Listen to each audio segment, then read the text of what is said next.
two separate questions here that have to be distinguished and carefully answered. I'll do it exceedingly briefing. Nature exists. If there's an argument against that, I haven't heard it.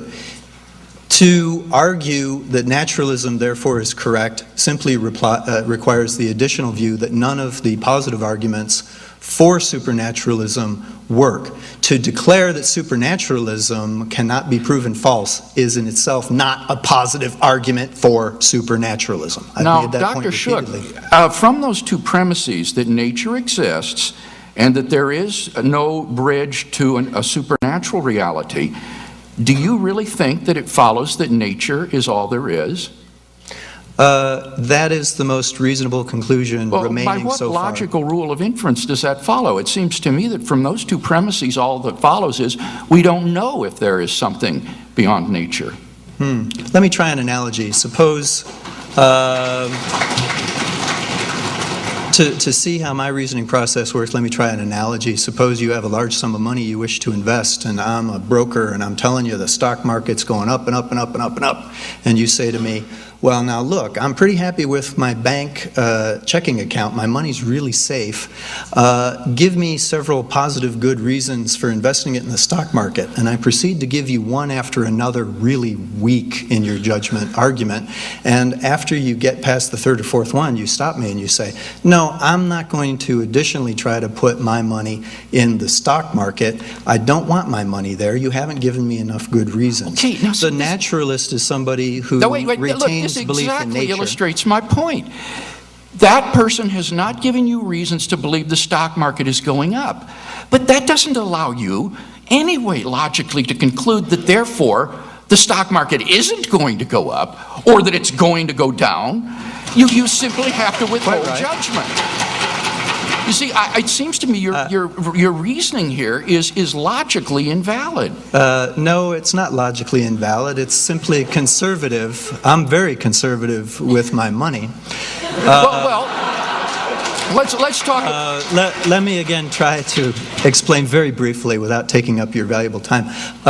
Look, suppose your stockbroker said, well, why are you so hesitant to invest money in the stock market? After all, you can't prove that the stock market won't go up. Should you say, well, come a day, I'm getting rich. I can't prove the stock market isn't going up. I'm going to get rich. Come on, now, look, Dr. Shook. That's unwise Dr. Shook, please, let's be serious. The point is, the point is, I assure you, I'm serious about money. From the lack of evidence that the market will go up, it does not follow that therefore the market will not go up. I just but it agreed to doesn't follow yes. that it's going to go down. I agree with that point entirely. And yet naturalism is the view that there is nothing beyond the physical world on your definition. And you admit you cannot prove that by reason, science, and experience. You're manipulating words. A naturalist is convinced that nature exists. Okay? So am I. You're asking the naturalist to additionally believe in the existence of the supernatural, and the naturalist is simply saying, give me some good enough positive arguments. That's not the definition of naturalism you give. Your definition of naturalism is that there's nothing beyond the physical world, that there's nothing in addition to matter and energy. There are no supernatural realities. And the absence of evidence for those leaves you at best with agnosticism, not with naturalism. Naturalism cannot establish its own worldview. Quite right. It's unfortunate that we're back to debating terminology instead of reality. Look, this business of agnosticism is a bit odd. Suppose I were to say the reason why I don't believe in the supernatural is because, I have not enough good reasons to believe in it. Now, does this make me an agnostic or an atheist? In a weird sort of way, I'm both. They're not necessarily mutually exclusive terms. An agnostic is somebody who cannot prove that supernaturalism is false, but again, that in and of itself is not a positive reason to go ahead and jump into the But has anybody offered in tonight's debate the claim that because you can't show supernaturalism to be false, therefore you should believe in supernaturalism? Who has argued that tonight? Well, Nobody.